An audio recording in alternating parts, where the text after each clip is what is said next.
I'm really, really pumped to be here, Lacey. Estate planning have to do with finances. So my first question for you is, why is estate planning important for your overall finances?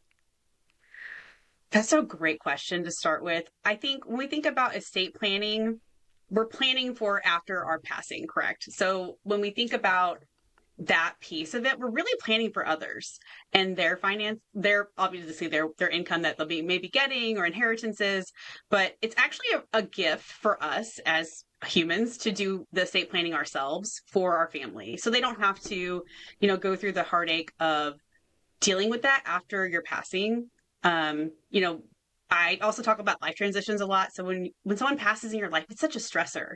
And then to add on top of that, you have to make financial decisions. But if you pre-plan those decisions in advance for those loved ones, that can take the stress off of them. So things like taking care of transfers. So like on your bank account, that's easy. You probably did it when you first signed up for a bank account. You were like, hey, they're like, if you died, who would you send your money to? And you're like, oh, I don't know. Like my ex-boyfriend at the time or whoever it may be. You definitely need to update those.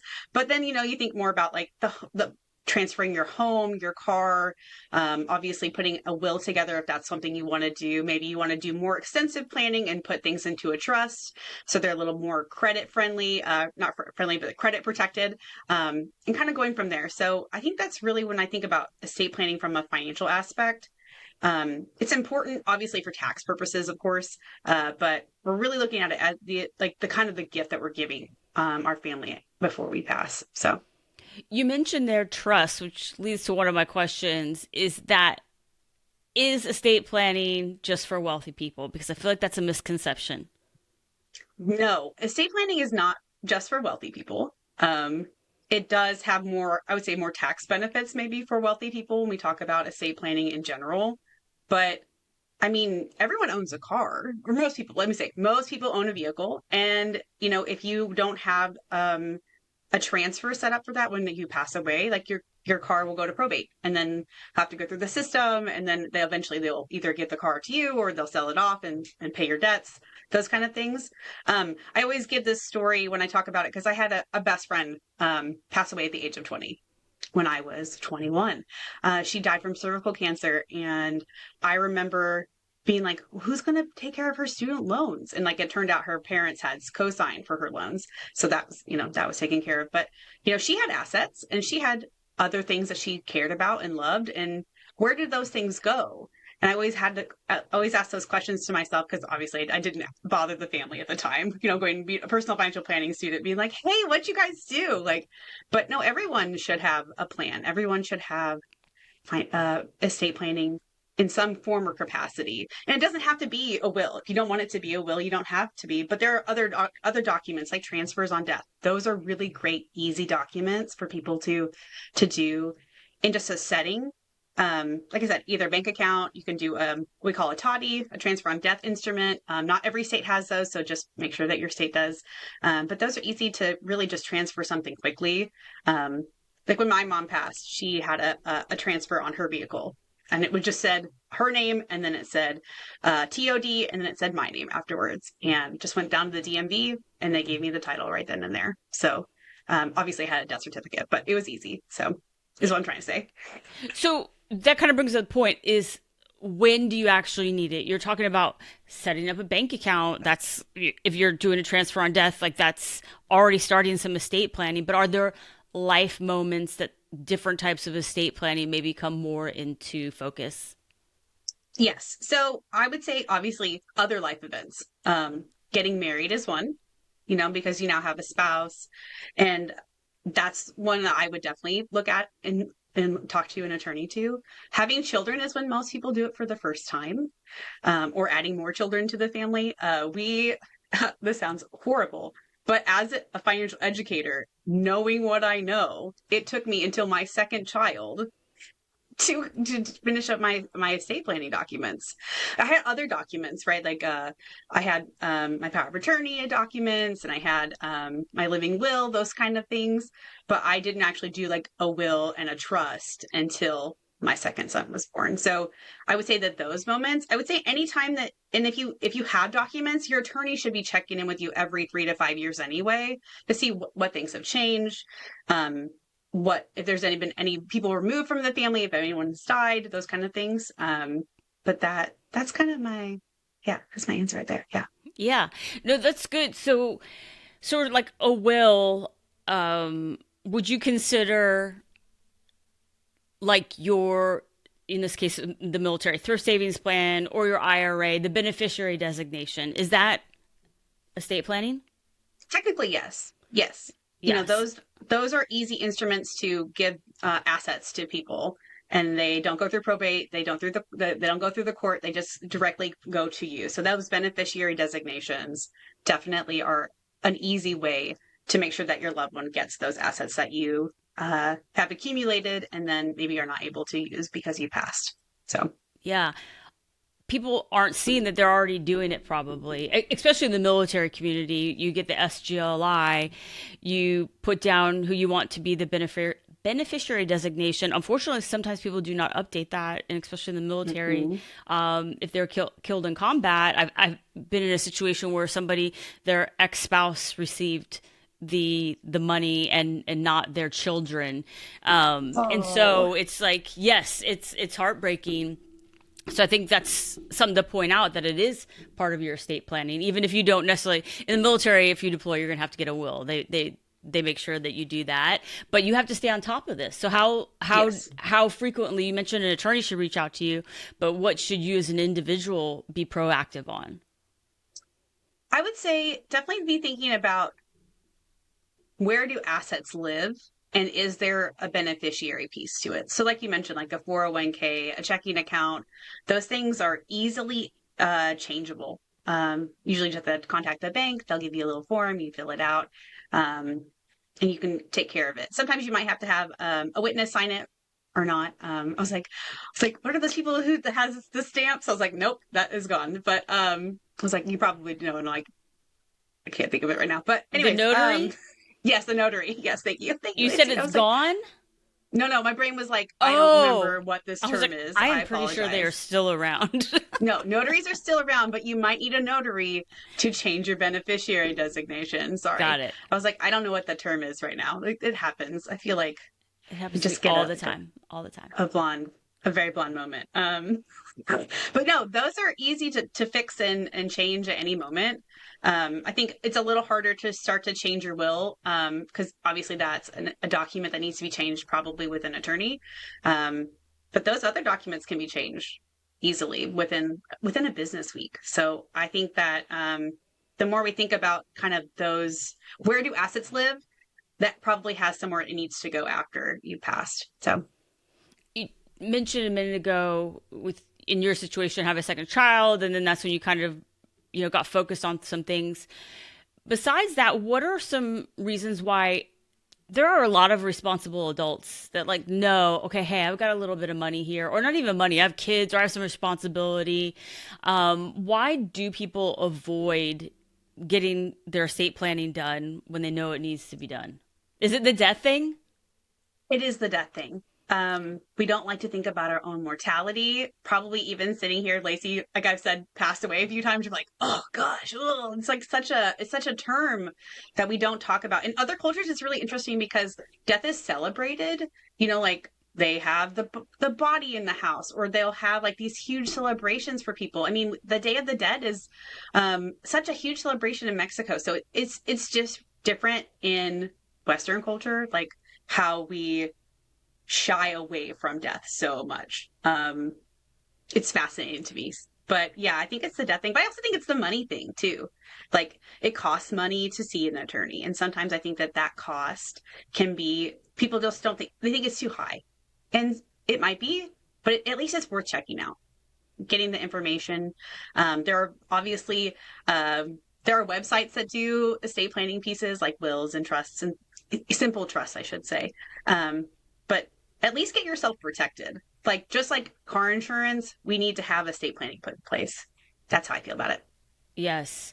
No, that there are a lot of things though in estate planning, like you were talking about our cars, our bank accounts, TSPs, what are like if somebody's feeling overwhelmed, like how to get started on this, or even just do an assessment of where they're at, like what are one or two things or documents that they could start with? Um, Documents to start with. That's a great question. I think power power of attorney documents are pretty easy to get a hold of. And I would maybe start there because in the event you become incapacitated so that you can't make the decisions for yourself, someone's going to have to make them for you, whether it's financial or health. So they're obviously, we would never want that to happen to anybody, but it does happen to people where they're incapacitated, they can't make those decisions, but decisions have to be made. So maybe that's where you would start is a power of attorney document. Figure out who you trust to make those decisions on your behalf. And maybe the other one is a living will. So that was a big thing for me growing up. My dad was a physician, and he always told me, Sasha, I think when I think about death, like I want um, quality over quantity. And I was like, okay, so what does that mean? So he wrote his living will in the way that, that showcased that he cared more about the quality of life versus the quantity of life. Um, so those are the two I would start with. Um, but like I guess like give like a small third, just go check those like those beneficiaries on those accounts. Just double check, make sure they're not some like ex-spouse or ex-boyfriend or like a sibling you don't talk to anymore, whatever it may be. Just go double check those. Like those would be my three main ones that you should start with. Yeah. Because like I think it's good to review this stuff because you get busy in life, things change, like you have a kid, you might get married, you might get divorced, you might think differently about some things than you did before, and Correct. especially when you really start thinking about like kids, like okay, let's say you have been doing all the right things, you've been saving for your retirement and you're not in any debt and you've accumulated wealth. Well, if something happened to you, do you want that all to go to an 18-year-old kid? Like it might be, might not last real long. Yeah. So, it might be something like where that's staggered. There's some type of trust, some type of plan that you might not have even thought about earlier on, but now that you have a little bit more life experience and money, you might be looking at the picture a lot differently. And just like to piggyback off that, like you may decide like maybe that child doesn't need that money, like you said, staggering it, but you also might be a person who's like, I accumulated this money, I want to spend it myself. I don't think everyone feels that way, but there are those who do. So I think just making those decisions early on is really helpful, and that way you can communicate those to the people that you love. How does estate planning, in your opinion, your thoughts, change when you have a blended family? You maybe Ooh. remarry and they have children, you have children. How does that change everything? I think it depends. I'm not, well, that's not true. I was like, I grew up not I kind of grew up in a blended family. My dad had older children, and wow, I just like sorry, I got that realization. I apologize. Yeah, but my dad had older children and got remarried and then had three more children. Um, so for him, his will, the way it was written was that all five children received inheritances, where my mom was only the three of us, obviously, because we were her children. So I think it depends on how you view the children, which I'm not really sure how I feel about that statement right now, Lacey. So Yeah. just know that. But I think if you see them as your own, wonderful, then you can make that choice. But if you don't, maybe they're adult children. That's different, I think. So I think maybe lean into caution, and if they're not included, have that conversation and let them know why. I know Yeah. that's an uncomfortable conversation to have, but let's say think back on that. Like I just remember that being a really big thing when my parents passed, because they passed about 4 months from each other. Oh, So wow. like all most of the money went to my mom, and then it, trickled down. It was an interesting concept. So um yeah, I would tell people who have blended families to really think about not only the finances, but where things go, but what relationships they may hurt or help after they're gone. Oh, So yeah. Because then you could get into somebody contesting a will. Yes. if there's some hard feelings or some miscommunication on what they think they're going to receive. But I think too, like the communication part you're bringing up, I grew up in a family. I've talked about this on the show a lot, that we are different. We do talk about death a lot. Like it's more of a being prepared. Like, what does everybody want? Hmm. How would this all work? And if you're communicating really well, then expectations are set well in advance. So if it does get a little bit crazy, or if something's unexpected, you know, it's not quite as shocking, because then it's like, okay, some of these things are already taken care of or already decided, and Yeah. it's not a factor right now while you're trying to grieve and stuff like that. But if you have somebody that's uncomfortable with those conversations, and then there's a lot of money involved, and or the expectation that they're going to get money, and your expectation was, no, I'm giving all of my money to charity because this is what I worked so hard for. Or a lot of people don't believe in leaving an inheritance, Right. stuff like that. So if you guys aren't on the same page, like, wait a minute, why are cats getting all of your money and not me? So yeah, communication They is love key. me unconditionally. That's why. Yes, yes. Sorry. There's a famous, I don't know what it is, but left millions and millions of dollars to a cat. Like, somebody I love left it. that. Yeah, and they I part of the will or trust or whatever is to pay for a staff to take care of that cat and live in I think it lives in a penthouse or something like that, or Oh, did. But yes, that cat definitely was living its best life before and after their owner passed, because yes. I mean, of that's what the movie The Aristocats is about. I don't know if you. My I've son seen is that, but it's obsessed. about leaving the cat's So money. yeah, yeah. So she. It's actually very fascinating to watch it as a financial educator, and then like have your kid be obsessed with it, because she calls in her attorney. His name is George O'Malley, and he becomes. I think his name is George. I don't know his last name. Anyway, doesn't matter. But she calls him in because she wants to update her will. Like that's Oh how yeah, the it's whole been a movie while since I've starts. seen it, but No, it's okay. yes, It's okay. But then, like, the butler hears, like, oh, like, I want to give the money to the cats. And then once the cats pass, we'll give it to the butler. But the that's butler, right. like, miscalculates how long the cats will live. And he's like, I'll be dead before I get that money. And I'm like, oh, you could have just like, 16 years, then you would have Yeah. made so much money. So, yeah. But then it all goes downhill and calamity ensues. So, yeah. I'll put a But link in the show notes to the Aristocrats or Cats, Aristocats, if anybody wants to get caught up on. That's a really great movie, though. My boys used to watch that all the time. oh, And it's so funny good. enough, my Netflix profile picture is the kitten with the pink bow. Oh, Marie. Yeah, I have two Marie. boys, and I want to make sure they don't touch my account. So I put everything super girly so that they'll be deterred from. But it also spices things up versus like a robot or some monster or whatever they It's have on true. their stuff. Yeah. So, That's um, awesome.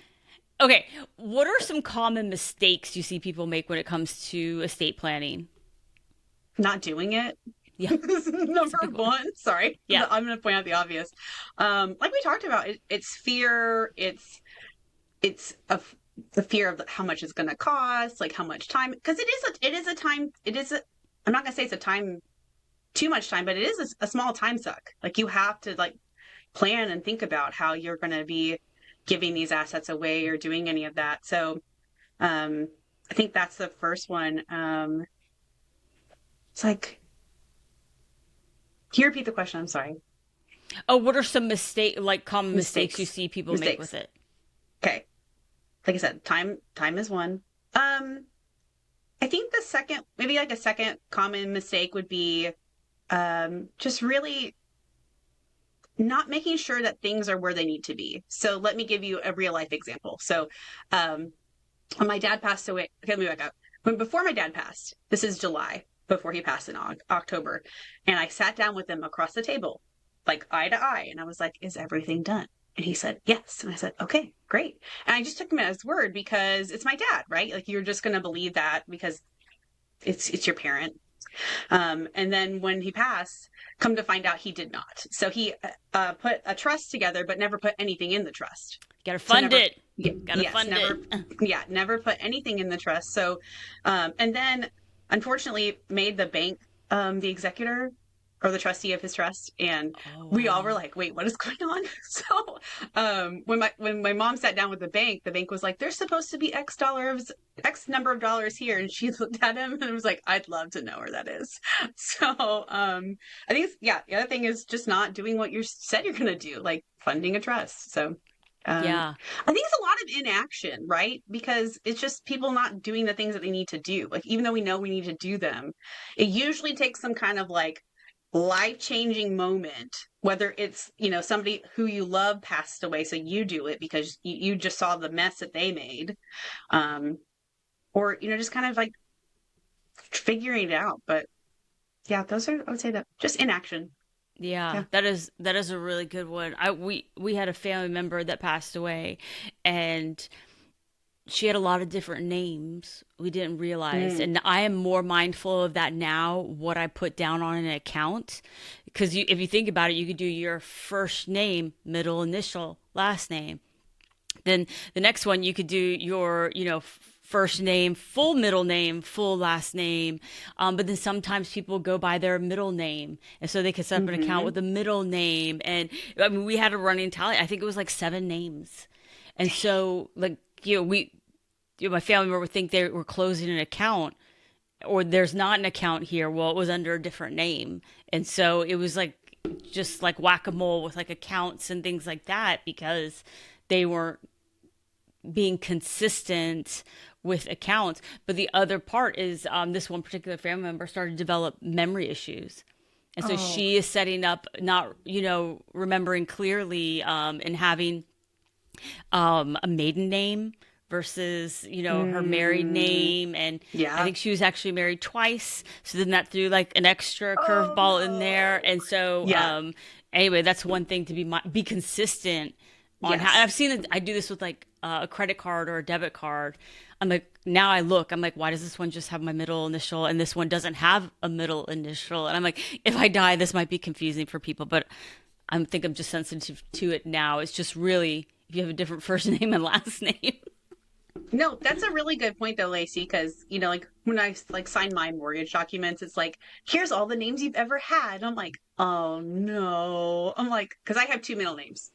So I used to be Yes, I do too. like the first one or the second one, and I'm just like, did you do that? So yeah, I'm Yes. pretty sensitive to it too. Yeah. Yeah, that's a good point. I have two middle names. That's like the joke in the family. Like if anybody's gonna like have a million different names, it's gonna be me.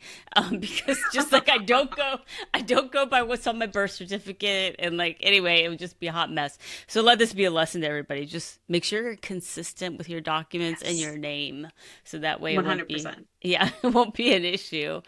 So for anybody that's listening, that's like, I know I need to do this, but I've been putting it off. Like, what's a doable step? Like, maybe today, like, what could they do? I think you hinted at one hmm earlier, but Um, I mean, other than some of the documents, like looking at them, deciding if you want to complete them and take care of them. I think if you're so called, especially if you have small children, so like let me just preface that, or you're married, I would definitely go talk to an attorney. They're typically free, like intro 1 hour things, but you can get some questions answered that you might have, and then decide if that's someone that you want to work with. Um, I think that that's a good place. The other place I guess that you could also start is start with a financial counselor, advisor, educator, somebody who you trust to say, hey, I'm getting ready to do this. What do I need to do? What documents do I need to pull? What assets I need to look at and update or add a beneficiary to? They can really help you look at from like a more holistic standpoint. So those would be my like if you're like, okay, I need to do it. So I guess if ultimately just make a phone call or an email and say, hey, I want to meet with you, have this discussion, and get it started. So, yeah. yeah. What are your thoughts on AI in estate planning? I just thought of this question that because it could be tempting, like, let me just write out my will on AI. And maybe this is probably a question for an attorney, but just curious, like, what you think of like AI and all of this.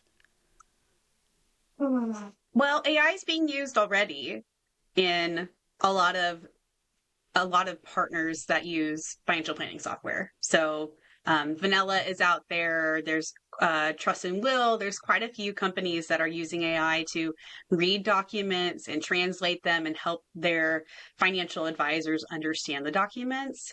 So I don't know if I would necessarily use it. I don't know if I'd go into Chat GPT and be like, "Hey, write my will." Like, I don't know if I would do that.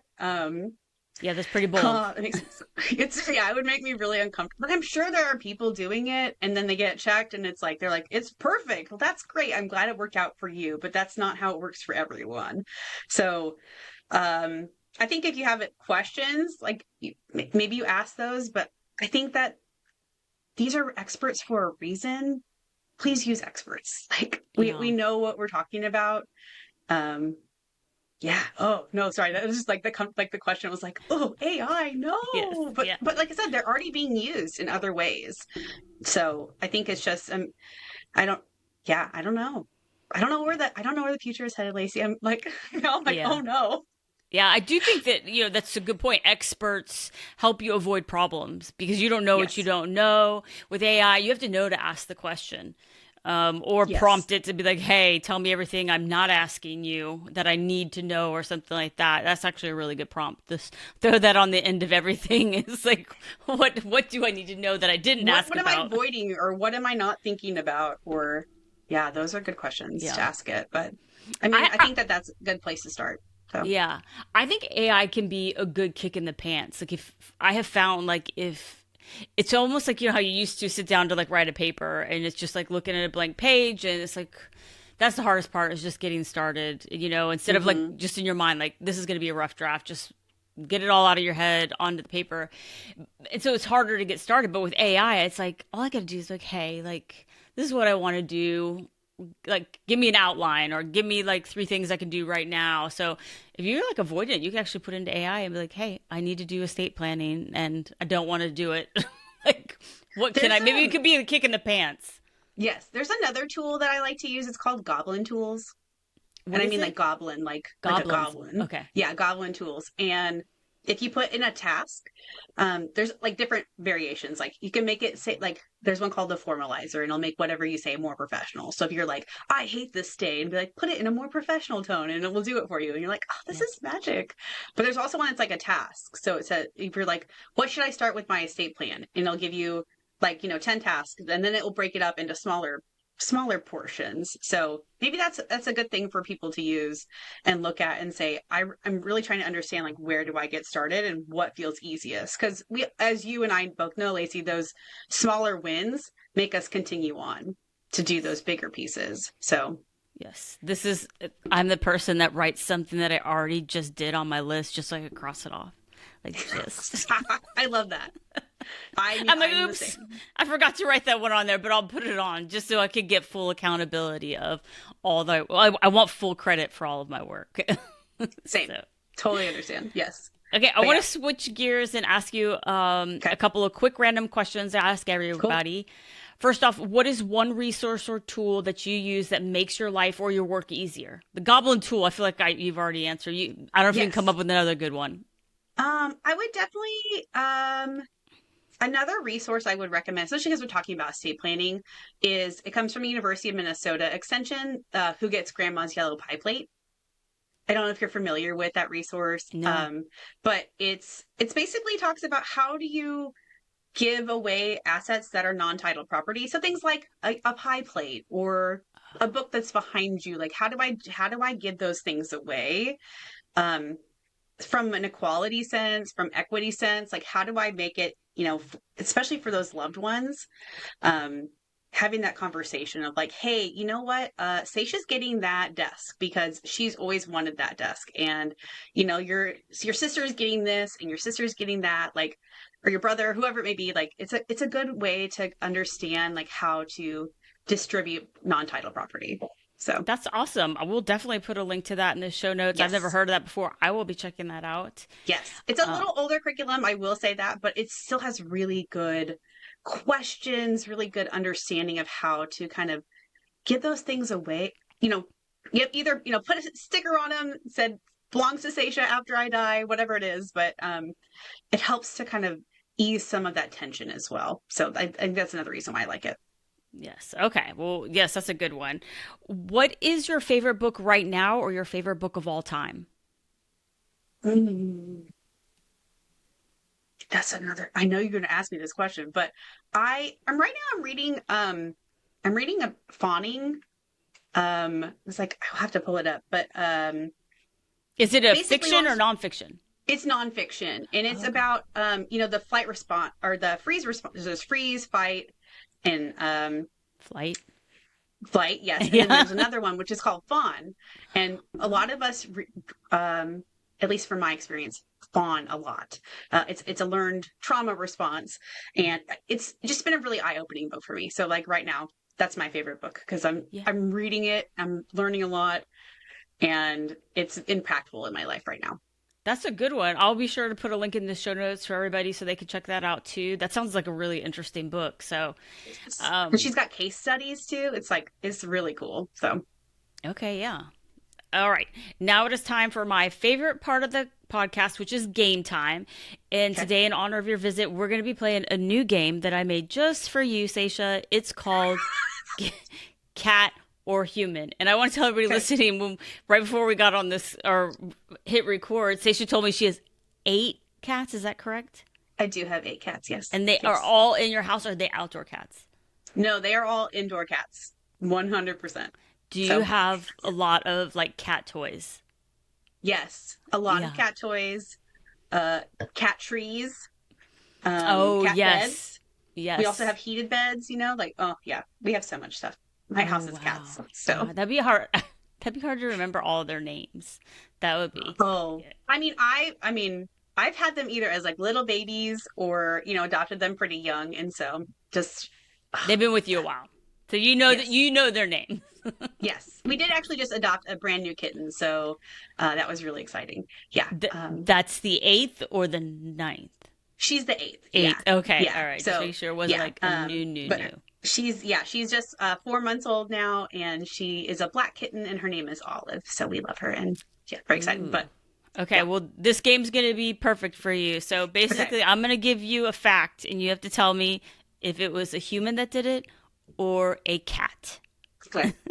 I'm gonna be so ashamed if I get this wrong. Just so you know. I want you to know how hard I was just sitting here laughing by myself right now, this game. Like cat or human, so this is going to be probably Love the it. silliest one I've done. So I had to get some facts off the internet. Okay. Number one, Okay. they are estimated to be worth millions thanks to brand deals and media appearances. And I Oh, realize some of these probably don't give enough detail, but I really struggled with then you would be able to figure out if it was a human or a cat. So some of these you might just have to go 50-50, Sasha. So I I think cat. it is true. It is a cat. It's Olivia Benson, Taylor Swift's cat. Yeah. Okay, I didn't know she had. I mean, I knew she had cats, but I didn't know she had a full name, Olivia Benson. Yes. So, okay, number two. They served as the honorary mayor of a small town for nearly 2 decades, despite never speaking publicly. Cat. Is that is true? It is a cat. Stubbs. It's in a town in Alaska. I cannot pronounce. That's wild. It's like talk e.